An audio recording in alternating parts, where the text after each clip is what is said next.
భారత సామాజిక విప్లవ పితామహుడు, అణగారిన వర్గాల ఆశాజ్యోతి, మన భారత రాజ్యాంగం రచించిన డాక్టర్ బిఆర్ అంబేద్కర్ గారు గురువుగా భావించే మహాత్మా జ్యోతిరావు పూలే గారి 199వ జయంతి సందర్భంగా ఇలా వారంతా కూడా మనమంతా కూడా స్మరించుకోవడం మనందరి బాధ్యత.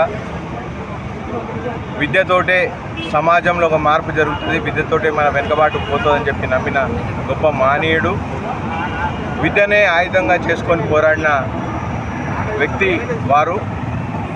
అదేవిధంగా రైతుల పక్షాన కూడా ఎప్పుడు ఉండి సమాజంలో జరుగుతున్న అన్యాయాలకు ఎప్పుడు కూడా పోరాడుతూ రైతు పక్షాన రైతులు పడుతున్న కష్టాలను చూసి ఆనాడు గులాంగిరి అనే పుస్తకం రాసిన రచయితగా ఆ గులాంగిరి అనే పుస్తకం పుస్తకము మన భారతదేశ స్వతంత్రానికి దానికి నాంది పలికిన పుస్తకంగా కూడా మనం అది భావించవచ్చు.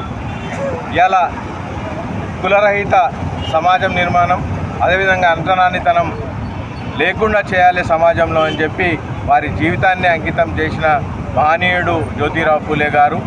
వారు కేవలం మాటలకే పరిమితం కాకుండా వారి సతీమణి గారితో బాలికలకు పాఠశాలలు ఏర్పాటు చేసి ఇవాళ మహిళా విద్యా అభివృద్ధికి ఇవాళ పునాదులు వేసిన వ్యక్తి.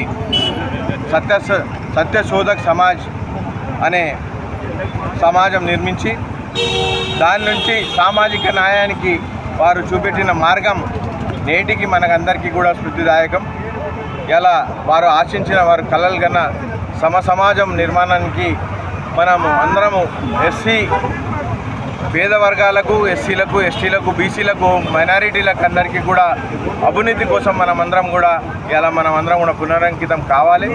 అదేవిధంగా వారి కళలన్నీ కూడా మనము సాధించిన నాడే, వారి కళలన్నీ కూడా ముందుకు తీసుకెళ్ళిన నాడే మనం వారికి నిజమైన నివాళి అర్పించాం అని కూడా మీ అందరికీ తెలియజేస్తున్నాం. జోహార్ జ్యోతిరావు పూలే, జోహార్ జ్యోతిరావు.